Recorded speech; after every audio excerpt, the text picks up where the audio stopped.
pegang hadis yang sangat indah, hiburan bagi seorang muslim. Kata Nabi SAW dari hadis Lajlaj bin Hakim As-Sulami, "Innal 'abda idza sabaqat lahu min Allah manzilah lam yablugha bi'amalihi ibtalahu Allah fi jasadihi wa fi malih." Seorang hamba itu ketika Allah sudah tetapkan dalam takdirnya bahwasanya hamba ini akan mendapatkan posisi level yang tinggi di surga, tapi sayangnya amalan ketaatan yang dilakukan hamba ini nggak cukup. Kita ulangi. Allah itu kan sudah menetapkan segala sesuatu dengan takdirnya. Lalu Allah berikan masing-masing sebab untuk kita menjalani sebab ini agar sampai kepada takdir yang sudah ditetapkan. Alladzi khalaqa fasawwa walladzi qaddara fahada. Dia yang telah menakdirkan dan dia yang memberikan sebab-sebab, mengilhamkan kepada setiap makhluk untuk menjalani sebab ini agar sampai kepada takdirnya. Kata Nabi sallallahu alaihi wasallam, jika seorang hamba sudah ditetapkan dalam takdir, dia di akhirat kelak akan mendapatkan level yang sangat tinggi di surga. Tapi ternyata realita kesehariannya, amalan ketaatan orang ini nggak cukup. Cukup disebutkan oleh Imam Nawawi dalam Syarah Sahih Muslim karena derajat di surga itu sesuai ayat Al-Quran. Dari sisi pengamalannya, dari sisi hafalannya, dari sisi bacaannya, dan seterusnya. Maka ketika seorang gak cukup ketaatannya, tapi Allah sudah tetapkan derajatnya nanti tinggi, kata Nabi SAW, ibtalahu Allahu fi jasadihi wa fi ma'alih. Maka Allah akan berikan ujian kepada hamba ini, pada fisiknya, pada hartanya, pada keluarganya. Kemudian Allah ilhamkan untuk hamba ini bisa bersabar, sehingga dengan itu dia akan mencapai derajatnya yang tidak sanggup ia capai hanya dengan ketaatannya. Ini luar biasa. Maka ketika seorang muslim menghadapi ujian hidupnya, dia husnudzan kepada Allah. Dia meminta kepada Allah, mudah-mudahan itu penggugur dosa-dosanya, atau yang akan mengangkat derajatnya semakin tinggi di sisi Allah Subhanahu wa ta'ala.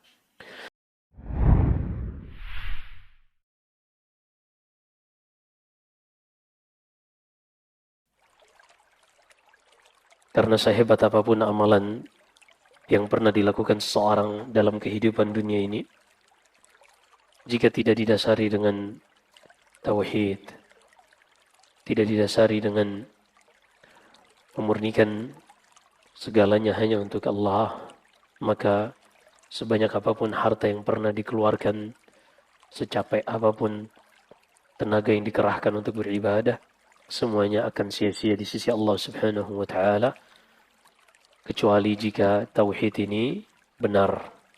Allah berfirman dalam surat Al-Furqan, وَقَدِمْنَا إِلَى مَا عَمِلُوا مِنْ عَمَلٍ فَجَعَلْنَاهُ هَبَاءً مَنْثُورًا.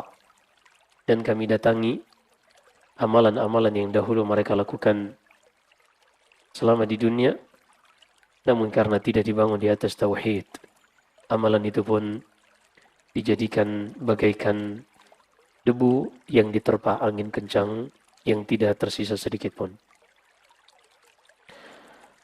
Di antara bentuk tauhid yang harus dilaksanakan seorang hamba, dan ini adalah perkara yang sangat penting karena Allah Subhanahu wa ta'ala menuntut kita di dalam kehidupan ini, dalam beribadah kepadanya, pada dua perkara utama. Allah menuntut kita di dalam beribadah kepadanya pada dua perkara utama. Ketika kita dengarkan firman Allah misalnya di akhir surat Az-Zariyat, وَمَا خَلَقْتُ الْجِنَّ وَالْإِنسَ إِلَّا لِيَعْبُدُونَ. Tidaklah aku ciptakan jin dan manusia, melainkan hanya untuk beribadah kepadaku. Ketahuilah, ibadah di dalam ayat ini bukan hanya berkaitan seperti salat, puasa, zakat. Ini disebut ibadah syar'iyah. Ini disebut ibadah yang berkaitan tentang hukum-hukum syariat. Ada yang wajib, ada yang sunnah, meninggalkan yang haram, begitu juga yang makruh. Ini namanya ahkam taklifiyah. Ibadah sesuai syariat. Namun ada ibadah jenis yang kedua yang banyak dilalaikan oleh manusia yang padahal mereka tidak bisa menghindar darinya, yaitu ibadah al-qadariyah. Ibadah yang berkaitan tentang interaksi seorang hamba dengan takdir Allah Subhanahu wa taala. Ketika seorang hamba diberikan nikmat, ketahuilah hamba tersebut dituntut darinya untuk memberikan ibadah pada kondisi menerima nikmat ini. Begitu juga ketika seorang hamba sedang diuji dengan suatu penyakit atau ekonomi yang sedang tidak baik-baik saja. Ketahuilah hamba tersebut juga dituntut kepada Allah pada kondisi seperti itu untuk beribadah kepada Allah Subhanahu wa taala. Dan ibadah syukur, begitu juga ibadah sabar, ini disebutkan di dalam Al-Quran sebagai syarat masuk surga. Sebagaimana halnya dari ibadah syariah juga Allah jadikan syarat untuk masuk surga.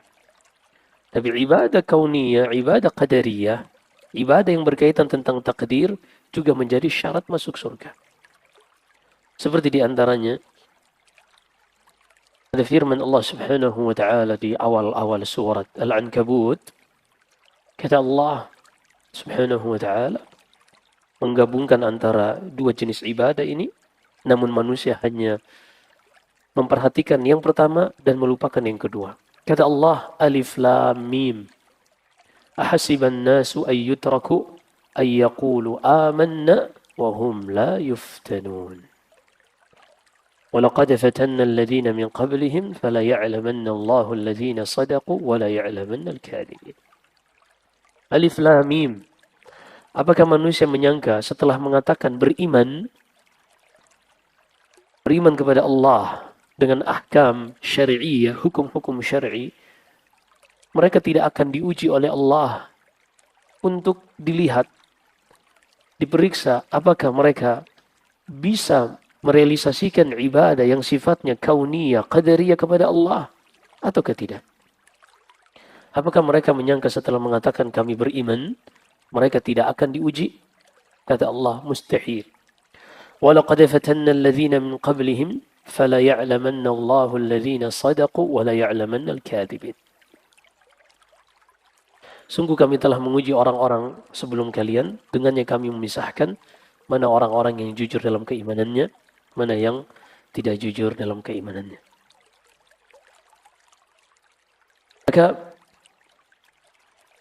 ibadah tentang syukur dan sabar dalam menghadapi takdir, ini perkara yang seorang muslim juga harus pahami sehingga bisa ia terapkan di dalam kehidupannya.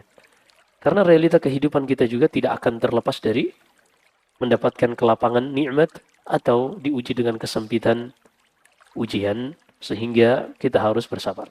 Baik.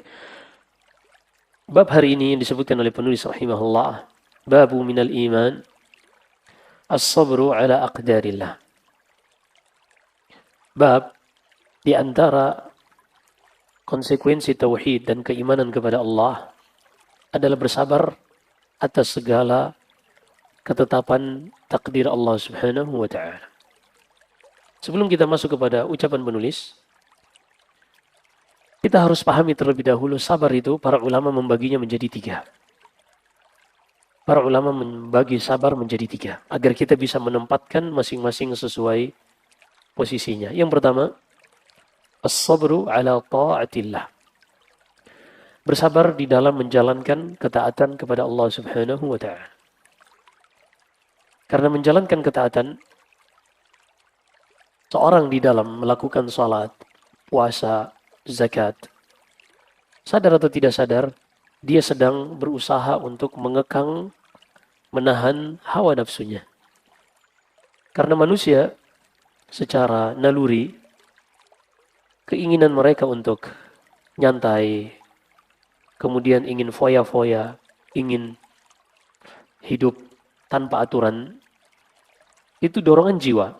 Yang Allah sebutkan dalam surat Yusuf, Inna nafsa la'ammaratun bisu. Sesungguhnya jiwa manusia itu selalu mendorong kepada kejelekan. Sehingga seorang yang melakukan ibadah kepada Allah, hakikatnya dia sedang menahan gejolak dorongan hawa nafsunya ini karena pengagungannya dan rasa takutnya serta harap kepada Allah Subhanahu wa Ta'ala. Begitu juga ketika seorang misalnya puasa. Puasa kita tahu secara naluri manusia adalah makhluk yang untuk survive butuh makan dan minum. Ditambah lagi makan dan minum ini diwarnai dengan menu yang menggoda misalnya. Ini menjadikan dorongan hawa nafsu untuk tidak puasa semakin besar. Tapi seorang yang menyadari dia hamba Allah, yang tahu bahwasanya setiap detik dari usia kita di kehidupan ini adalah wadah yang harus kita isi dengan bekal terbaik sebelum kembali kepada Allah, maka orang ini pun mengekang hawa nafsunya, menahannya, kemudian dia bisa berpuasa kepada Allah Subhanahu wa Ta'ala. Ini hakikat dari as-sabru ala ta'atillah. Bersabar di dalam melakukan ketaatan kepada Allah Subhanahu wa Ta'ala. Yang kedua, as-sabru an ma'siyatillah. Bersabar ketika meninggalkan maksiat. Bersabar ketika meninggalkan maksiat. Kenapa meninggalkan maksiat dikatakan bersabar atau butuh dengan kesabaran? Karena ternyata maksiat yang merupakan jalan menuju neraka, justru inilah yang disukai oleh jiwa manusia. Di dalam Sahih Bukhari, Nabi sallallahu alaihi wasallam bersabda, "Hujibatil jannatu bil makarih wa hujibatin naru bisyahawat." Surga itu dikelilingi, jalan yang mengantarkannya dikelilingi oleh hal-hal yang tidak disukai oleh manusia. Sehingga untuk berjalan menuju ke surga ini, seorang harus bersabar melewati hal-hal yang tidak disukainya. Sebaliknya kata Nabi sallallahu alaihi wasallam, "Wa hujibatin naru bisyahawat." Di dalam riwayat Muslim, "Wa huffatin nar." Kalau hujibat dari hijab, seorang harus untuk bisa masuk neraka itu harus menembus hijabnya, yaitu syahwat. Tapi dalam Sahih Muslim, huffat. Neraka ini diliputi, dikelilingi, dihalangi oleh syahwat. Sehingga seorang tidak akan masuk ke neraka sampai dia menerobos, melanggar syahwat ini, maksiat. Dan itu sangat, kenapa dikatakan syahwat? Dari kata-kata syaha atau syahia yashha. Apa arti syahia yashha? Artinya sesuatu yang disenangi. Seperti yang Allah sebutkan dalam surat Al-Imran, "Zuyyina lin-nasi hubbus syahawat." Telah Allah jadikan tabiat manusia tersimpan dalam informasi DNA manusia. Bahwasanya manusia itu mencintai syahwat. Apa aja syahwat ini? Minan nisa. Yang pertama, wanita. Ini prioritas. Semua laki-laki, apapun latar belakang pendidikannya, seperti apapun strata sosial dan jabatannya, maka wanita adalah paling pertama yang menjadi tujuan hidupnya. Sehingga dikoreksi katanya, kalau dulu harta tahta wanita, itu udah dikoreksi, wanita, wanita, dan wanita. Karena kalau harta, dia udah dapat harta, maka yang akan dicari wanita.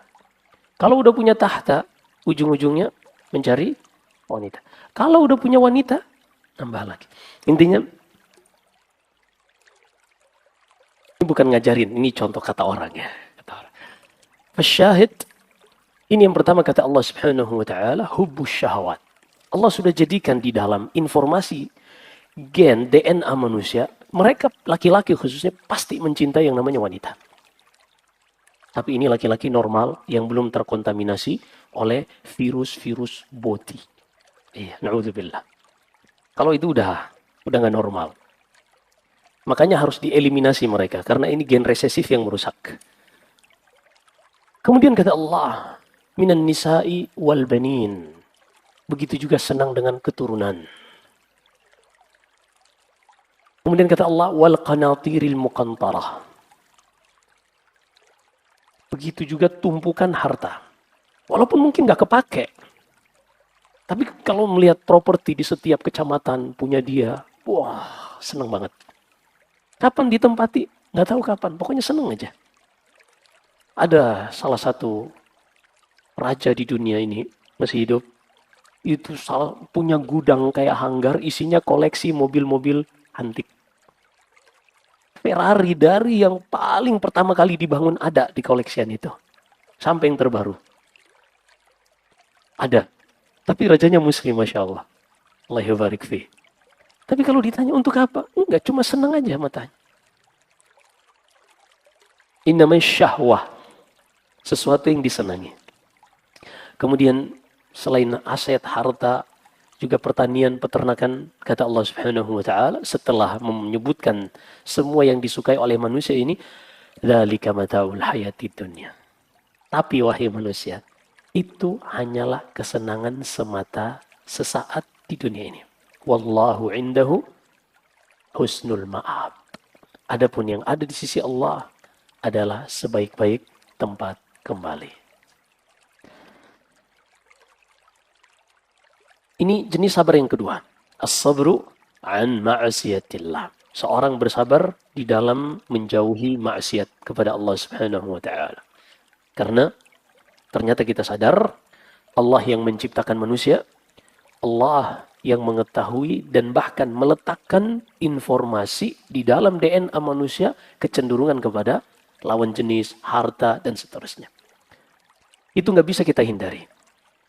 Sementara syariat Allah di dalam kehidupan di dunia ini yang tujuannya untuk menguji kita, siapa yang paling jujur penghambaannya kepada Allah dari orang-orang yang memperturutkan dan mengikuti hawa nafsunya, Allah jadikan ujian. Salah satu bentuk ujian tersebut adalah menjauhi maksiat, syahwat yang sangat disenangi oleh diri kita.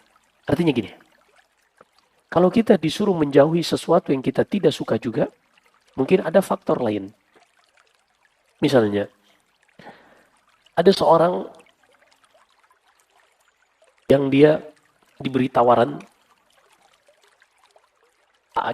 akramakumullah. Misalnya ada bangkai tikus misalnya. Dia ditawarkan untuk makan. Apa yang akan dia lakukan? Enggak. Dia enggak mau. Karena memang dia enggak suka. Ringan, mudah. Justru mungkin dikasih gratis atau dibayar pun dia nggak mau. Tapi kalau misalnya ditawari daging kambing, domba Afrika misalnya yang baru umur 6 bulan. Kemudian sebelum dipanggang dimarinasi dulu dengan berbagai bumbu dari 7 benua misalnya. Dikasih toppingnya madu dari Siberia. Masya Allah. Dan orang ini udah 2 hari nggak makan. Tapi belum mau mati. Belum darurat. Kambing ini ternyata kambing bangke. Disembelih tidak menyebut nama Allah. Di sini terlihat dia bukan kondisi darurat.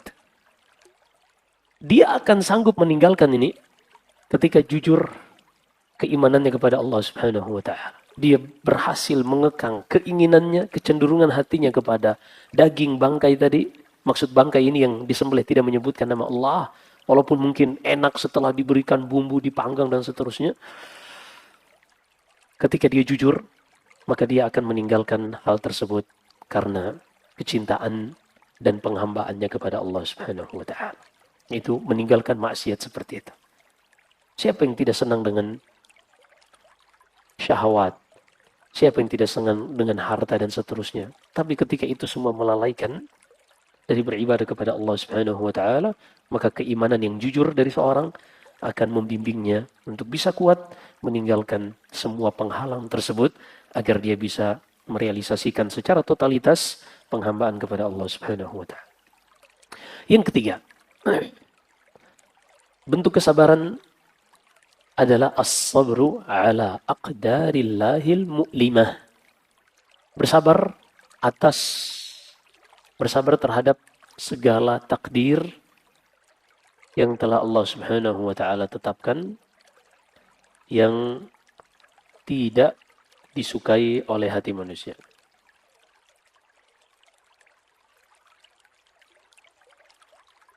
Bersabar atas segala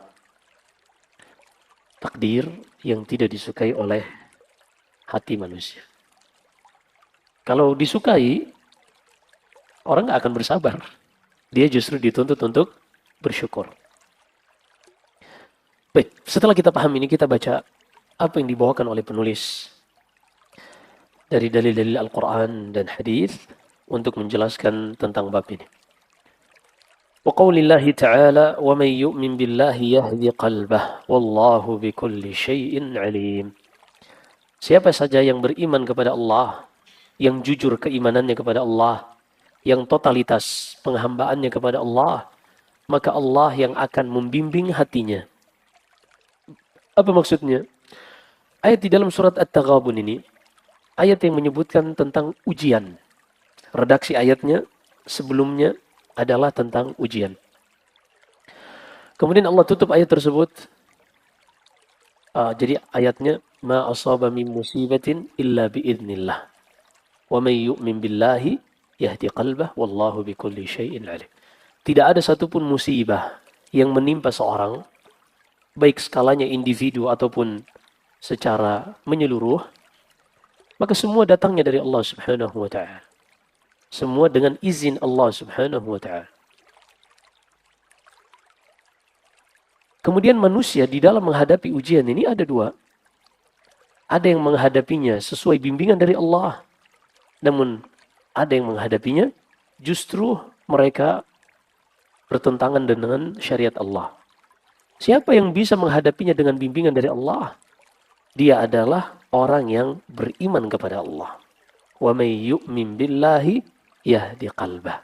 Siapa saja yang beriman kepada Allah, maka Allah lah yang akan membimbing hati orang tersebut sehingga dia mengetahui sikap apa yang harus dia lakukan ketika berinteraksi dengan ujian atau musibah.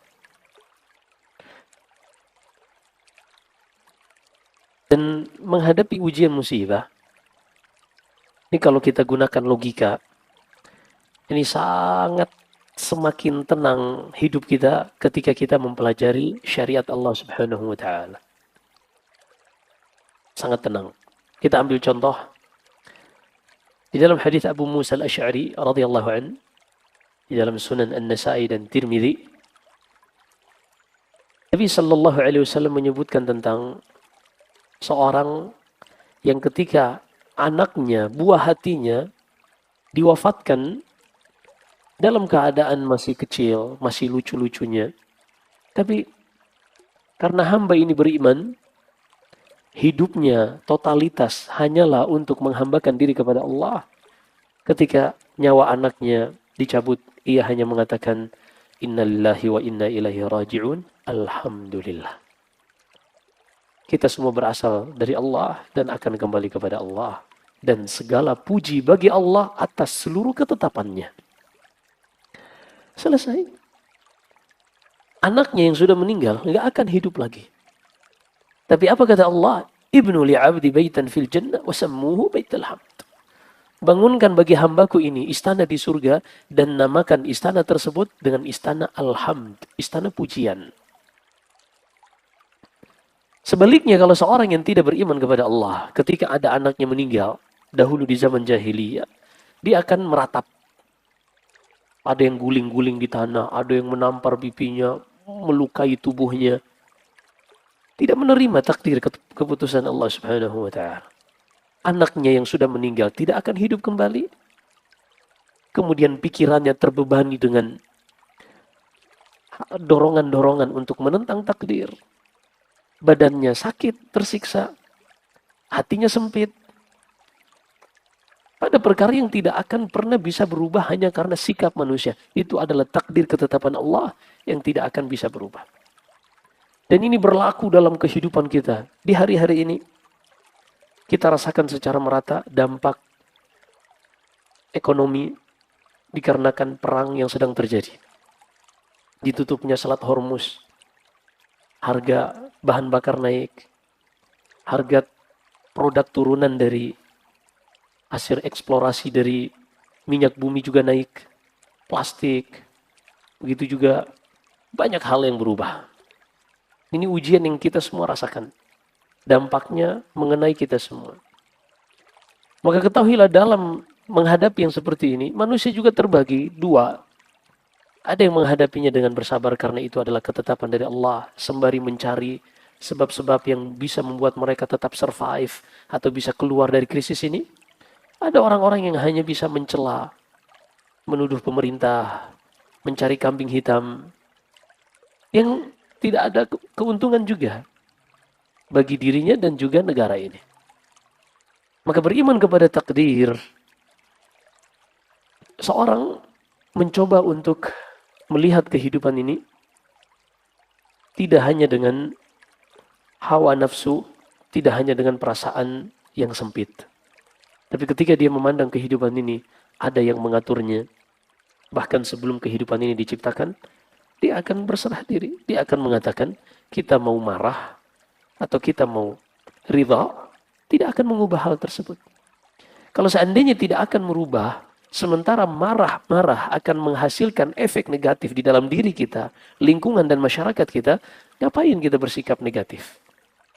Lebih baik kita bersikap positif, setelah itu kita menggunakan waktu kita untuk mencari hal-hal yang produktif. Sangat disayangkan. Maka di sini kata penulis, Allah Subhanahu wa taala berfirman, "Wa may yu'min billahi yahdi qalbah." Ketika seorang menghadapi ujian, dia memulainya dengan beriman kepada Allah, maka Allah lah yang akan membimbing hatinya menghadapi ujian tersebut. Allah yang akan membantunya untuk keluar dari segala macam ujian yang sedang ia hadapi, dan dialah Allah yang Maha mengetahui atas segala sesuatu. Qala Alqamah ibn Waqqas al-Laythi, هو الرجل تصيبه المصيبة فيعلم أنها من عند الله فيرضى ويسلم. Siapa itu orang yang ketika menghadapi musibah, dia menghadapinya dengan beriman kepada Allah, beriman kepada takdirnya sehingga Allah membimbingnya di dalam menghadapi musibah ini. Dia adalah seorang yang ketika musibah datang, pertama kali yang ia tanamkan, dia tahu datangnya dari Allah. Pertama kali musibah itu datang, yang pertama kali ia tanamkan di dalam hatinya, musibah ini datangnya dari Allah. Tapi apa yang sampai kepadanya, mungkin kecelakaan, ada motor yang ugal-ugalan atau mobil yang ugal-ugalan sehingga mengenai kendaraannya, ia pun terlibat dalam musibah tersebut. Orang yang datang menabrak ini, dia jadikan sebagai sebab. Jadi ada musabbib, ada sabab, dan ada musabbab. Ini aqidah ahli sunnah wal jamaah, berbeda dengan Asy'ariyah. Berbeda dengan Asy'ariyah. Yang aqidah mereka tentang sebab ini ribet. Sedikit aja, tapi nggak usah dibahas dalam-dalam. Jadi mereka itu nufatus sabab. Mereka mengingkari sebab. Seperti misalnya, seorang kenyang karena makan. Kan begitu? Mereka mengatakan enggak. Orang tuh bisa kenyang ketika makan, bukan karena makan.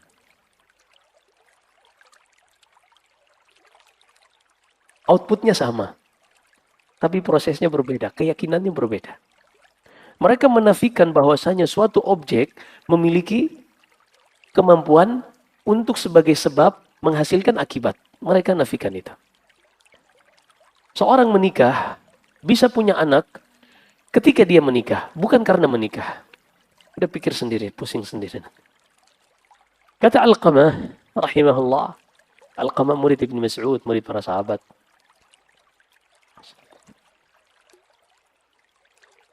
Seorang ketika dia ditimpa musibah, yang pertama kali ia tanamkan, ini datangnya dari Allah. Adapun objek yang sampai kepadanya menjadi faktor adanya musibah tersebut, ini dikenal sebagai sabab. Ini sebagai sabab. Ketika dia mendapati hal tersebut, maka dia ridha dengan keputusan Allah pada dirinya, dan dia berserah diri kepada Allah Subhanahu wa taala. Begitu juga ketika seorang sakit yang dia yakini penyakit, baik itu dikarenakan bakteri atau virus ataupun hal-hal yang lain, ini dia anggap sebagai sebab. Sebab. Karena itu sebab penyakit, dia juga disyariatkan untuk mencari sebab kesembuhan. Tapi yang menakdirkan penyakit dan juga menetapkan kesembuhan adalah Allah. Adalah Allah. Ini kalau kita bahas dari sisi sains, itu sangat make sense. Karena luar biasa. Jadi dalam sains modern, informasi lebih dahulu daripada materi. Ada orang biologi di sini. Informasi lebih dahulu dari materi. Seperti misalnya, tubuh manusia. Tubuh manusia ini kan berkembang dan seterusnya. Dari Nabi Adam, kemudian generasinya dari pertemuan antara sel sperma dan sel telur wanita. Bagaimana manusia ini bisa terbentuk? Ternyata ketika seorang laki-laki melepaskan spermanya bertemu dengan sel telur perempuan, ini masing-masing membawa kromosomnya, 22 kromosom, yang nanti akan bergabung. Di dalam kromosom ini memuat ada yang namanya DNA. DNA yang tersimpan rapi di dalam nukleus, di dalam sel. DNA inilah yang berisi informasi. Yang berisi informasi protein-protein apa yang dibutuhkan untuk membentuk asam amino, yang ini menjadi otot, yang ini menjadi tulang, dan seterusnya. Itu nggak paham ya? Kenapa lagi anak bahas itu ya? Ya, karena zaman sekarang Masya Allah banyak anak-anak muda, mereka menyangka kalau kita belajar Islam, kita tidak akan belajar yang seperti itu. Dan kalau mereka belajar sains, seakan-akan mereka harus ateis. Iya, pernah dengar image seperti itu. Seakan-akan kalau seorang dia itu scientist, maka konsekuensinya dia itu ateis. Padahal enggak. Justru orang-orang fisikawan modern yang masuk ke fisika kuantum, yang levelnya level subatom, mereka justru seperti namanya Michiko Kaku. Ini seorang ilmuwan Jepang mengatakan mustahil. Alam semesta ini terbentuk secara tiba-tiba. Yang mereka sebut dengan teori evolusi. Yang mereka sebut dengan permulaan dari Big Bang. Mustahil. Kenapa? Karena kerapihan hitungan fisika dan matematik di dalamnya membuat kita tidak bisa mengatakan kecuali semuanya ini memiliki desainer. Yang mengatur semuanya, yang mengurusi semuanya dengan sangat rapi. Bahkan para fisikawan sekarang mereka menambahkan dimensi yang kita kenal hari ini cuma sampai 4 dimensi. Dulu 3 dimensi. Panjang, lebar, tinggi. Tapi ada dimensi tambahan yang ditambahkan oleh Einstein, yaitu dimensi waktu. Yang beliau sebut dengan teori relativitas waktu. Bahwasanya ketika kecepatan sesuatu itu bisa mempengaruhi waktu. Ketika kecepatan sesuatu ini masuk Mach, ini bisa mempengaruhi waktu. Ternyata banyak dalam fisika kuantum, sub-sub atom yang mengalami perpindahan secara gaib bahasanya, sehingga para fisikawan menambahkan dimensi kelima. Seperti apa itu dimensi kelima? Bagaikan lingkaran, lipatan-lipatan lingkaran yang tidak terlihat. Bukan tidak terlihat, tidak bisa dijangkau oleh panca indera manusia, dan alat yang kita miliki belum cukup untuk mencernanya. Ketika mereka berbicara tentang astronomi, melihat masing-masing objek di langit, seperti galaksi Milky Way, galaksi Bima Sakti, matahari dengan bumi, bulan, Mars, Jupiter, dan seterusnya, yang posisinya hari ini sama dengan posisinya dahulu. Tidak berubah. Ternyata mereka menetapkan ada satu energi yang menahan untuk planet-planet ini tidak saling berbenturan, Karena kan ada gravitasi. Bumi punya gravitasi, Mars punya gravitasi, hanya saja lebih lemah, sehingga di sana tidak terbentuk H2O. Intinya, planet-planet ini memiliki gravitasi, tapi tidak saling menarik, dan juga tidak terdorong hingga menjauh. Ada energi yang menahannya, tapi mereka nggak bisa deskripsikan. Makanya mereka sebut dengan dark energy. Energi gelap yang nggak kelihatan. Apa itu?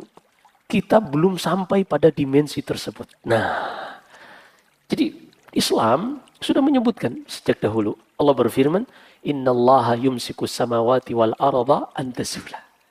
Allah yang menahan langit dan bumi untuk tidak saling bertabrakan dan lenyap. Mereka sebut dengan dark energy. Kenapa? Karena dimensinya tidak bisa sampai kepada hal tersebut. Sekarang fisikawan modern, mereka lebih terbuka. Terbukanya itu masih secara, menurut mereka masih scientific, yaitu dengan mengatakan kita butuh untuk dimensi. Lebih dari dimensi yang bisa kita cerna, 4 dimensi tadi. Harus ada dimensi kelima untuk menjelaskan subatom. Yang bisa berpindah dan kembali lagi dan seterusnya. Intinya, Islam tidak akan pernah bertentangan dengan sains. Karena yang menciptakan objek di alam semesta yang dipelajari oleh sains, dialah yang menurunkan Islam ini. Jadi bagi anak-anak muda yang senang belajar sains, tidak akan pernah bertentangan dengan Islam. Hanya saja belajarnya itu yang dipelajari benar-benar objek sains. Bukan asumsi-asumsi para ateis. Ini 2 hal yang berbeda. Karena sebagian anak merasa kalau dia mengambil pendapat-pendapat para saintis yang ateis, seakan-akan ini keren. Bayangin penulis buku DNA. Dia sampai-sampai, kan dia yang memaparkan teori tentang Big Bang, kemudian nanti ada DNA dan seterusnya. Ketika dikejar, Big Bang ini kan berasal dari satu objek yang meledak. Lalu mengalami supernova. Perluasan. Objeknya itu dari mana? Tahu nggak kesimpulannya dia? Sesuatu yang tidak ada membuat sesuatu yang ada. Mungkin nggak? Sesuatu yang tidak ada membuat sesuatu yang ada. Tapi dikembangkan lagi, karena di alam semesta ini, sesuatu yang tidak ada itu tidak benar-benar tidak ada. Sesuatu yang tidak ada, itu tidak benar-benar tidak ada. Kenapa tidak ada? Karena perbedaan dimensi. Jadi bukan tidak ada karena kita tidak sanggup untuk mencernanya, memvisualisasikannya. Atau yang kita sebut sesuatu yang tidak bisa divisualisasikan, apa namanya? Gaib. Tapi mereka nggak mau terima seperti itu. Mereka sudah akui ada kekuatan itu, tapi mereka tidak bisa terima. Ya sudahlah. Intinya kenapa kita bisa sampai di situ tadi? Ini sengaja karena subhanallah banyak sekali sekarang orang tua datang, Ustadz minta tolong, anak saya milih jadi ateis. Serius. Akhirnya ada beberapa anak, ada 2 anak udah datang. Saya persilahkan untuk kita diskusi. Ada yang satu anaknya dulu di tahfidz, sekolah tahfidz, pesantren. Tapi milih jadi ateis. Ternyata setelah saya perhatikan, dia itu bukan dapat keraguan karena baca ayat Al-Quran, hadis, lalu dia ragu, bukan. Tapi ternyata dia mengambil sampah-sampah dari para filsuf, dari para ateis yang memiliki image, menggambarkan image jelek tentang Islam. Dipungut sama dia. Lalu dijadikan itulah sumber keraguannya terhadap Islam.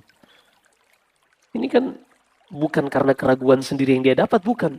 Tapi dia baca insight dari orang lain tentang Islam. Akhirnya saya tanya, percaya nggak kalau di tahun 2011 tragedi 9 November 2011 ya, image orang Amerika dan Eropa Islam itu teroris. Iya. Apakah Islamnya itu sendiri memang mengajarkan terorisme? Mustahil. Kita bertemu saja yang dimulai dengan salam. Keselamatan bagimu. Sementara teroris itu, teror artinya apa? ketakutan. Jadi kontradiksi. Islam agama dari kata-kata aslama yuslimu, dari salam memberikan keselamatan. Sementara teror memberikan rasa takut. Mustahil. Tapi karena itu asumsi dan image yang diberikan orang lain, akhirnya orang-orang pun hanya menelan dari mereka, bukan mempelajari langsung dari objeknya, yaitu Islam itu sendiri. Dan orang tua saat ini saya sarankan cek lagi anak-anak kita. Walaupun mungkin mereka di pesantren, karena dengan keterbukaan informasi hari ini, kita nggak menyangka anak kita sudah sampai kemana mengeksplor tentang ateisme. Hati-hati. Buka komunikasi dengan mereka. Perhatikan hidup mereka. Ini saya jadi sangat prihatin. Karena itu ternyata semakin banyak. Semakin banyak. Na'udzubillahi min dzalik. Baik, kita lanjut. Wa fi sahih Muslim an Abi Hurairah radhiyallahu anhu anna Rasulullah sallallahu alaihi wasallam qala ithnatani fi an-nasi huma bihim kufrun. Ada dua perkara pada manusia yang ini merupakan kekufuran. Artinya amalan-amalan yang dahulu dilakukan orang-orang kafir. Apa itu? At-ta'nu fin nasabi wan niyahatu 'alal mayyit. Yang pertama adalah mencela nasab orang lain. Mencela nasab orang lain. Kenapa mencela nasab orang lain? Nasab itu nenek moyang, urutan keturunan, jalur keturunan. Kenapa menghinanya dikatakan kufur? Kenapa menghina nasab dikatakan kufur? Karena nasab yang didapati, yang dimiliki seseorang, bukan pilihan dia. Bukan pilihan dia. Tapi itu adalah murni pemberian Allah Subhanahu wa ta'ala. Nggak ada di antara kita yang lahir, terus dia minta nasabnya untuk keturunan Ratu Inggris misalnya. Bisa kita milih kayak gitu. Ketika sebelum lahir, atau mungkin dari alam arwah. Nggak bisa. Nggak bisa. Maka ketika seorang mencela nasab yang dimiliki seseorang yang dia tidak ada intervensi padanya, maka hakikatnya dia sedang mencela yang memberikan nasab tersebut, yaitu Allah Subhanahu wa ta'ala. Begitu juga tidak menerima ketika ada keluarganya yang meninggal. Melakukan ratapan. Karena hal itu bukan pilihan juga. Allah yang sudah menetapkan ketika seorang meninggal, meninggal. Mau badannya sefit apapun, mau ototnya setebal apapun, nggak peduli. Kalau sudah habis jatah usianya, maka selesai hidupnya. Walaupun mungkin nggak ada gula darahnya normal, semuanya normal, nggak peduli. Kalau sudah habis jatah hidupnya, maka dia akan meninggal.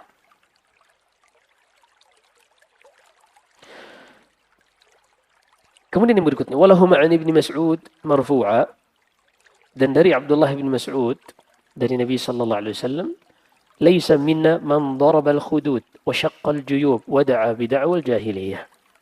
Bukan dari golongan kaum muslimin seorang yang ketika tertimpa musibah ia menampar-nampar pipinya, menyobek bajunya dan berteriak-teriak dengan ucapan jahiliyah. Apa itu? Berteriak-teriak dengan ucapan jahiliyah. Ketika seorang wanita suaminya meninggal misalnya sebagai tulang punggung, dia akan berteriak, aduh nanti matilah kita, nggak ada lagi yang memberi rezeki dan seterusnya. Ini nggak boleh. Dulu mereka mengatakan, ya waili, celaka aku, binasa, habislah, nggak ada lagi yang menafkahi.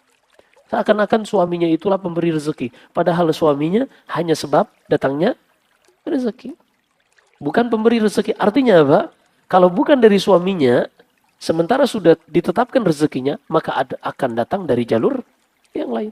Mungkin aja suaminya itu meninggal, nikah lagi dia dengan suami yang lebih kaya. Bisa jadi. Atau mungkin suaminya meninggal, ternyata suaminya ini punya simpanan investasi 40M. Dan sang suami ini nggak punya anak. Akhirnya dia dapat berapa dari 40M? 1/4. Berarti dapat 10M. Nikah lagi dia udah punya modal 10M. Hanya nunggu 4 bulan 10 hari. Kadang sebagian orang menyangka kalau suatu sebab ditutup, maka selesai hidupnya. Enggak. Jadi ini pentingnya kita memahami mana sebab dan siapa yang menetapkan sebab. Pekerjaan, profesi yang kita jalani hari ini adalah sebab. Bukan musabib, bukan yang memberi rezeki. Artinya apa? Kalaupun seorang resign dari pekerjaannya, atau mungkin dipecat, atau kena PHK massal misalnya, maka dia harus sadar, kalau memang sesuatu sudah ditetapkan sebagai rezekinya, usianya nanti akan habis di 70 tahun, sekarang dia masih 40 tahun misalnya, maka rezekinya pun sudah disiapkan untuk 30 tahun ke depan, entah dia dapatkan dari pekerjaan yang lain, atau dia berdagang.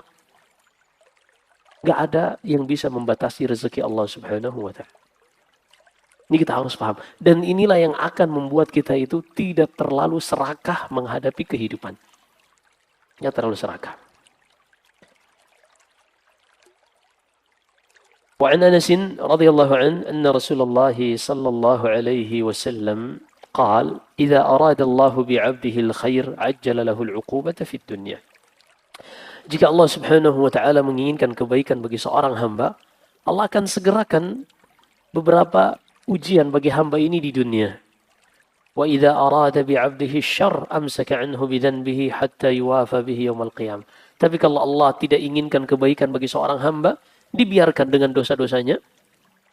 Walaupun dia melakukan dosa, tidak disegerakan hukumannya, agar di hari kiamat kelak dia datang dengan membawa dosa yang sudah menumpuk dan tidak akan ada ampunan lagi baginya, waliyadzubillah.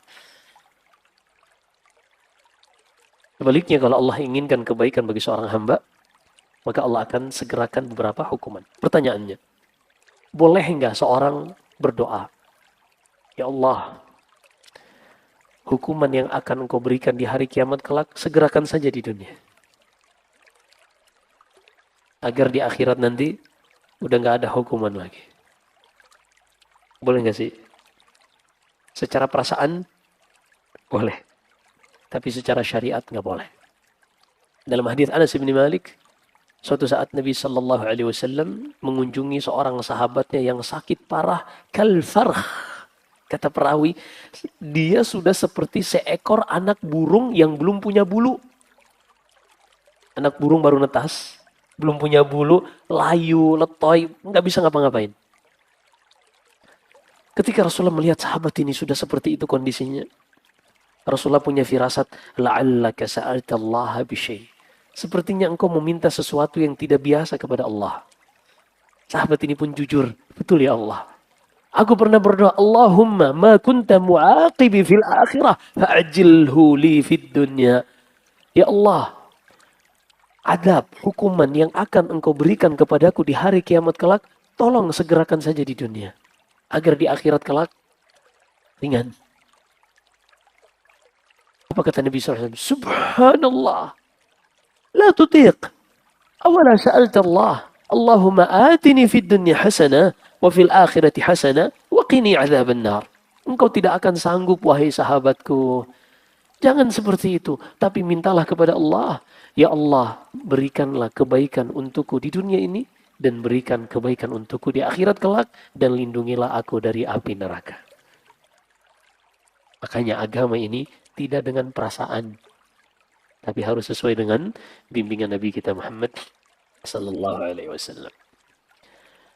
Baik, kita selesaikan satu hadis lagi. وقال إن عظم الجزاء مع عظم البلاء وإن الله تعالى إذا أحب قوما ابتلاهم فمن رضي فله الرضا ومن سخط فله السخط حسنه الترمذي. Dan juga Nabi sallallahu alaihi wasallam bersabda, sesungguhnya besarnya balasan pahala yang diterima seseorang selaras dengan besarnya ujian yang juga diterima seseorang. Apa maksudnya ini, pengabaran ini? Ketika kita meminta sesuatu yang besar kepada Allah, minta surga Firdaus, surga yang paling tinggi dan paling pertengahan, maka kita juga harus siap dengan konsekuensinya. Ujiannya untuk surga Firdaus. Karena sesuatu yang tidak bijak, ketika kita meminta untuk mendapatkan ijazah S1, tapi kita minta kepada yang memberikan ujian, cukup berikan ujian untuk anak SD. Ini nggak make sense gitu. Maka kita harus sadar besarnya pahala balasan yang diterima seorang ini sesuai dengan besarnya ujian. Sehingga ini membantu kita di dalam melewati ujian ketika kita sadar kok orang di sekitar kita, tetangga kita kayaknya fine-fine aja ya. Kok kita kayaknya sakit. Habis kita yang sakit berganti anak kita yang sakit. Nanti berganti lagi anak yang kedua, ketiga. Nggak kelar-kelar kayaknya. Maka ketahuilah ketika Allah menginginkan kebaikan bagi hambanya, Allah Subhanahu wa ta'ala akan memberikan sebagian ujian-ujian untuk menggugurkan dosa-dosa hamba ini atau meningkatkan derajatnya. Di dalam Sunan Abu Dawud. Ini pegang hadis yang sangat indah, hiburan bagi seorang muslim. Kata Nabi SAW dari hadis Lajlaj bin Hakim As-Sulami, Innal abda idza sabaqat lahu min Allah manzilah lam yablugha bi'amalihi ibtalahu Allah fi jasadihi wa fi malih. Seorang hamba itu ketika Allah sudah tetapkan dalam takdirnya bahwasanya hamba ini akan mendapatkan posisi level yang tinggi di surga, tapi sayangnya amalan ketaatan yang dilakukan hamba ini nggak cukup. Kita ulangi. Allah itu kan sudah menetapkan segala sesuatu dengan takdirnya. Lalu Allah berikan masing-masing sebab untuk kita menjalani sebab ini agar sampai kepada takdir yang sudah ditetapkan. Alladzi khalaqa fasawwa walladzi qaddara fahada. Dia yang telah menakdirkan dan dia yang memberikan sebab-sebab, mengilhamkan kepada setiap makhluk untuk menjalani sebab ini agar sampai kepada takdirnya. Kata Nabi sallallahu alaihi wasallam, jika seorang hamba sudah ditetapkan dalam takdir, dia di akhirat kelak akan mendapatkan level yang sangat tinggi di surga. Tapi ternyata realita kesehariannya, amalan ketaatan orang ini nggak cukup. Cukup disebutkan Imam Nawawi dalam Syarah Sahih Muslim karena derajat di surga itu sesuai ayat Al-Quran. Dari sisi pengamalannya, dari sisi hafalannya, dari sisi bacaannya, dan seterusnya. Maka ketika seorang nggak cukup ketaatannya, tapi Allah sudah tetapkan derajatnya nanti tinggi, kata Nabi SAW, ibtalahu Allahu fi jasadihi wa fi malih. Maka Allah akan berikan ujian kepada hamba ini pada fisiknya, pada hartanya, pada keluarganya. Kemudian Allah ilhamkan untuk hamba ini bisa bersabar, sehingga dengan itu dia akan mencapai derajatnya yang tidak sanggup ia capai hanya dengan ketaatannya. Ini luar biasa. Maka ketika seorang muslim menghadapi ujian hidupnya, dia husnudzan kepada Allah. Dia meminta kepada Allah, mudah-mudahan itu penggugur dosa-dosanya atau yang akan mengangkat derajatnya semakin tinggi di sisi Allah Subhanahu wa ta'ala. Jika Allah mencintai suatu kaum, kata Nabi sallallahu alaihi wasallam, maka mereka akan diuji oleh Allah. Siapa saja yang ridha dengan ujian tersebut, dia pun akan mendapatkan ridha dari Allah. Namun siapa yang murka, dia pun akan mendapatkan murka dari Allah Subhanahu wa ta'ala. Nah, maka di antara ciri seorang hamba dicintai oleh Allah, hamba tersebut akan diberi ujian oleh Allah Subhanahu wa ta'ala. Wa innallaha idza ahabba qauman ibtalah. Allah itu kalau mencintai suatu kaum, Allah akan berikan ujian bagi kaum tersebut. Baik. Allahu a'lam, ini bisa kita sampaikan. Silakan kalau ada pertanyaan. Assalamualaikum warahmatullahi wabarakatuh. Sampai jumpa kembali di World Islam Channel.